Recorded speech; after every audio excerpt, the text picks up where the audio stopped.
अस्सलामुअलैकुम। मेरा नाम शाहजीब है और मेरा ताल्लुक पंजाब के शहर डेरा गाजी खां से है। जो स्टोरी मैं आपसे शेयर करने जा रहा हूँ ये वाकया इस ईद पर पेश आया।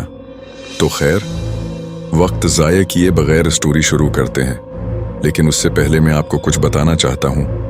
डेरा गाजी खां में एक बहुत मशहूर पेट्रोल पंप है। बहरहाल, इस पेट्रोल पंप पर ईद के मौके पर कुछ बड़े सिंगर्स आते हैं और सराइकी गाने गाते हैं।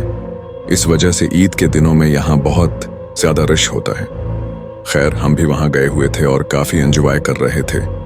तभी हमारे एक कज़न के जहन में ख्याल आया कि यहाँ से कुछ दूर एक पार्क है, वहाँ जाकर हम वीडियोज़ वगैरह बना सकते हैं।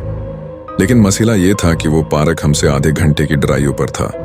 बहरहाल, मेरा भी बहुत दिल था वहाँ जाने का, क्योंकि मैं पहले कराची में रहता था और मेरी पैदाइश भी वहीं हुई है। यहाँ डेरा गाजी खां में मेरी पहली ईद थी, इसलिए मैंने फौरन हामी भर दी। एक बात बताता चलूं, हम लोग 2 बाइक्स पर थे। एक बाइक पर मैं और मेरा कज़न और दूसरी पर मेरे 2 कज़न बैठे हुए थे। सफ़र शुरू किए अभी 10 मिनट ही हुए थे कि जिस बाइक पर मैं और मेरा कज़न बैठे थे वो चलते चलते अचानक बंद हो गई। हम चारों एक सुनसान सड़क पर खड़े हो गए। हालांकि मेरा वो कज़न जो बाइक चला रहा था वो थोड़ा बहुत मैकेनिक का काम भी जानता था, लेकिन उसे भी समझ नहीं आई कि बाइक अचानक बंद क्यों हुई।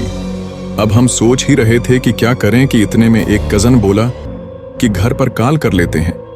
लेकिन हम घर पर कॉल नहीं कर सकते थे, क्योंकि हमने उन्हें बताया ही नहीं था कि हम कहाँ जा रहे हैं, इसलिए ये ऑप्शन हमारे पास नहीं था। तब मेरा दूसरा कज़न बोला कि मैं अपने एक दोस्त को कॉल करता हूँ, वो आ जाएगा। लेकिन जैसे ही उसने मोबाइल निकाला तो देखा कि सिग्नल्स गायब हैं। हम सब ने अपने मोबाइल चेक किए तो किसी के पास भी सिग्नल नहीं थे। उस वक्त हमें ये बात ज़्यादा अजीब नहीं लगी, लेकिन जब वहाँ 5 से 10 मिनट गुजर गए तब हमने सोचा कि दूसरी बाइक से उसे धोखा लगाकर वापस ले चलते हैं। लेकिन जैसे ही दूसरी बाइक स्टार्ट की वो भी स्टार्ट नहीं हुई। तब मेरे दिमाग में आपकी बाइक्स वाली और फोर्ड डिलीवरी वाली स्टोरीज घूमने लगे। लेकिन मेरे कज़न्स के साथ पहले कभी ऐसा कोई वाकया नहीं हुआ था, इसलिए मैंने उन्हें ये बताना मुनासिब नहीं समझा। मुझे लगा कि वो मेरा मजाक उड़ाएंगे, इसलिए मैं चुप रहा। इस वक्त रात के 1 से 1:30 बजे का वक्त था। सड़क पर कुछ गाड़ियां ही थीं जो कभी कभार काफी वक्फे के बाद गुजरती थीं। कल मिलाकर वो रोड इस वक्त बिल्कुल खाली पड़ा था और हम चारों अकेले दोनों बाइक्स को धक्का लगाते हुए जा रहे थे। चलते हुए अभी 1-1.5 मिनट ही हुआ था कि मुझे अपने पीछे से किसी के चलने की आवाज सुनाई दी। दौड़ दौड़ तक जहां तक नजर जाती थी वहां कुछ पेड़, हरियाली और लोगों की जमीनें थीं, लेकिन रोड बिल्कुल खाली था। फिर भी मेरे पीछे से चलने की आवाज आ रही थी। जिन 2 कज़न्स के हाथों में बाइक्स थीं वो हमसे 4-5 कदम आगे चल रहे थे, जबकि मैं और मेरा एक कज़न उनके पीछे थे। जैसे ही मुझे आवाज सुनाई दी मैंने 2-3 बार पीछे मुड़कर देखा, लेकिन मुझे कोई नजर नहीं आया। जब मैंने अपने कज़न से पूछा तो उसने कहा, हाँ, मुझे भी किसी के चलने की आवाज आ रही है। खैर, इस तरह के वाकयात मेरे साथ पहले भी हो चुके हैं, इसलिए मैंने कहा कि आगे अपने कज़न्स के पास चलते हैं। वो मेरी बात से राजी हो गया। जैसे ही हमने कदम तेज किए हमारे पीछे से चलने की आवाज बंद हो गई। हम अपने कज़न्स के पास पहुंचे तो उनमें से एक बोला, मुझे वॉशरूम जाना है, यहीं रखो, मैं अभी आता हूं। हमारी बात सुने बगैर वो सड़क से नीचे उतर गया। हमने बाइक से एक साइड पर लगाए और उसका इंतजार करने लगे। वो हमसे थोड़ा दूर हो गया। शुरू में वो हमें साफ नजर आ रहा था, लेकिन कुछ देर बाद वो गायब हो गया। हम 3 कज़न्स आपस में बात करने लगे। हम उन्हें बता रहे थे कि हमारे पीछे से चलने की आवाज आ रही थी। इसी दौरान वो हमारी नजर से ओझल हो गया। हम एक दूसरे की तरफ देख रहे थे। जब हमने उसकी तरफ ध्यान दिया तो वो वहां नजर नहीं आया। हमें लगा कि शायद वो मजाक कर रहा है, लेकिन जब 2-3 मिनट गुजर गए और वो वापस नहीं आया तो हमें टेंशन होने लगी। इसलिए 2 कज़न्स उसे ढूंढने चले गए। अब मैं 2 बाइक्स के साथ अकेला इस रोड पर खड़ा था। मैं वहां खड़ा ही था कि मुझे किसी की पायल की आवाज सुनाई दी, जैसे कोई पायल पहनकर चल रहा हो। ये आवाज धीरे धीरे मेरे करीब आती जा रही थी। मैं आपको बता नहीं सकता कि उस वक्त मैं कितना डर गया था। हवाएं चल रही थीं, फिर भी मुझे पसीना आ रहा था। जैसे ही पायल की आवाज मेरे बहुत करीब आई, मैंने आंखें बंद कर लीं, और जैसे ही मेरी आंखें बंद हुईं, वो आवाज भी बंद हो गई। इतने में वो 2 कजन्स इस तीसरे कजन को ढूंढ कर वापस आ गए।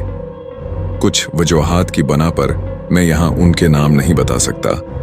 जैसे ही मैंने उन तीनों की शक्लें देखीं, वो मुझसे भी ज्यादा डरे हुए लग रहे थे। उनके चेहरों से मैं समझ गया कि उनके साथ कुछ हुआ है। आतने में मेरे एक कजन को उसके दोस्त की कॉल आई। वो कह रहा था, हम तुम्हें पेट्रोल पंप पर ढूंढ रहे हैं, तुम कहाँ चले गए? रिश में कहीं गुम तो नहीं हो गए? मेरा कजन उसे कहता है, तुम जितनी जल्दी हो सके हमारे पास आओ। उसने एड्रेस समझाया। वो लोग 10 मिनट के अंदर वहां पहुंच गए। वो 3 बाइक्स पर 6 लोग थे। जैसे ही वो आए, हमने उन्हें बताया कि हमारी बाइक्स स्टार्ट नहीं हो रही हैं। उनमें से एक ने जैसे ही बाइक स्टार्ट की, वो फौरन स्टार्ट हो गई। दूसरी बाइक भी इसी तरह स्टार्ट हो गई। बहरहाल हमने उन्हें वहां कुछ नहीं बताया और जितनी जल्दी हो सका वहां से निकल गए। अगले दिन मैंने उन तीनों कजन्स को बुलाया और पूछा कि वहां तुम्हारे साथ क्या हुआ था। जो कजन वॉशरूम के लिए गया था, उसने बताया, मुझे किसी की पायल की आवाज आ रही थी। जैसे ही मैंने उस तरफ देखा जहां से आवाज आ रही थी, तो एक औरत नजर आई। उसकी शक्ल वाज़ेह नहीं थी, लेकिन जैसे ही मेरी नजर उसके पांव पर पड़ी तो उसके पांव उल्टे थे। मेरा कजन कहता है, ये देखते ही मैंने वहां से दौड़ लगा दी। दौड़ते वक्त मुझे ये भी याद नहीं रहा कि किस तरफ जाना है। कुछ कदम चलते ही मेरा पांव फसला और मैं गिर गया। जैसे ही उठा, मेरे ये 2 कजन्स मेरे सामने थे। उन्होंने मुझे रोड तक वापस लाया। तब मैंने उन्हें बताया कि मेरे साथ क्या हुआ।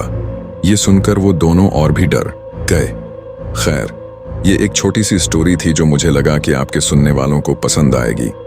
मेरे साथ और भी कई वाकयात हुए हैं, खास तौर पर कराची में। वो मैं आपके साथ आगे शेयर करूंगा।